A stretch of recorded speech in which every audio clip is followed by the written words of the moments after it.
Welcome to the Open Jaw Pink Couch. Eloy, I'm thinking we should talk about Cuba. Absolutely. Why not talk about Cuba? Absolutely. There's so much to talk about Cuba. Yes, we will be here a very, very long time because I think that Cuba is the island to beat as far as the Caribbean is concerned. You have the most lift, the most gateways, the most airports, the most, you have the most of everything. Definitely. Why is that? We're the largest island in the Caribbean. And as you mentioned, we have the largest number of natural monuments, World Heritage Sites, museums, theaters, etc. But also we are the country in the Caribbean that welcomes more Canadian visitors, over 1 million every single year. It's amazing. It is. And a key reason for that is that to our 10 international airports, we have direct flights from around 30 Canadian gateways, direct flights from coast to coast.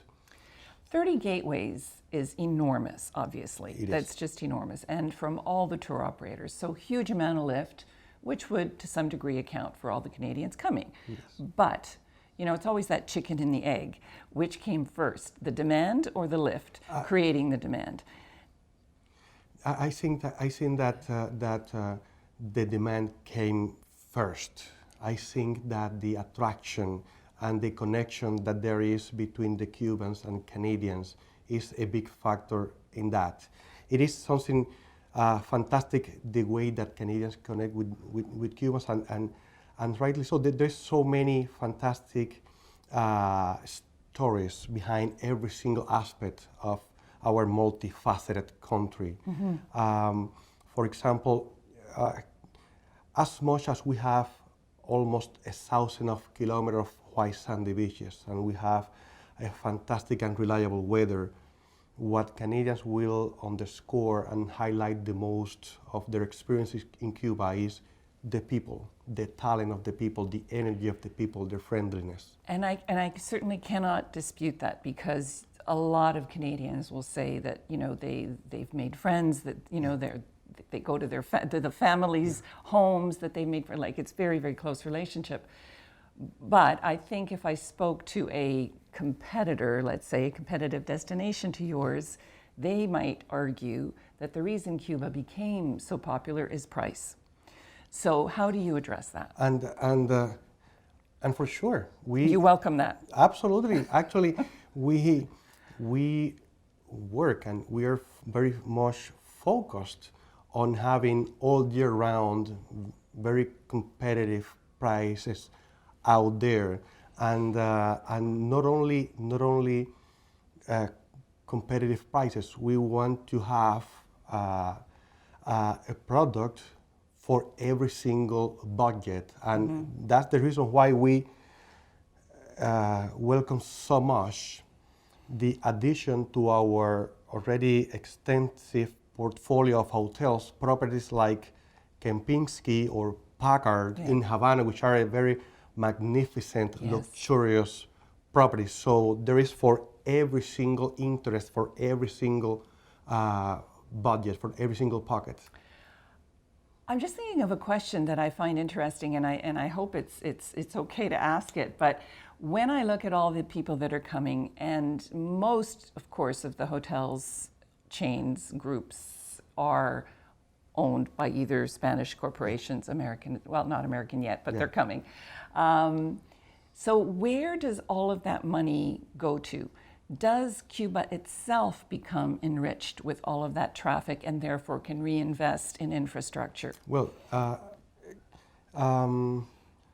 we're subject to a blockade from the U.S. Yes. Tourism came about as a way to, let's say, dynamize our economy. Mm-hmm. So the ultimate purpose of the tourism industry in Cuba is having all those fantastic industries that we have with the coffee, the produce, and everything, which is organic, by the way, being catering to our resorts. That's the ultimate the ultimate purpose of the tourism in Cuba. And of course, having the monies coming into our country, that's for sure.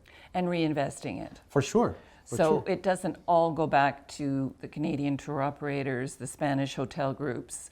Yeah. It is profitable for Cuba, Yes. presumably. I mean, I know that it employs a huge amount of people. Exactly, and there is a new foreign investment act in Cuba that a few years ago was adapted and was updated precisely to attract those foreign investors, to make of Cuba every time more and more a more attractive place to invest the money. So, for sure. Tell me something about the people in Cuba. How are they experiencing this sort of resurgence? Because for a long time, there was a lack of available goods, and now things are changing. Yeah. So how are the people in Cuba experiencing this?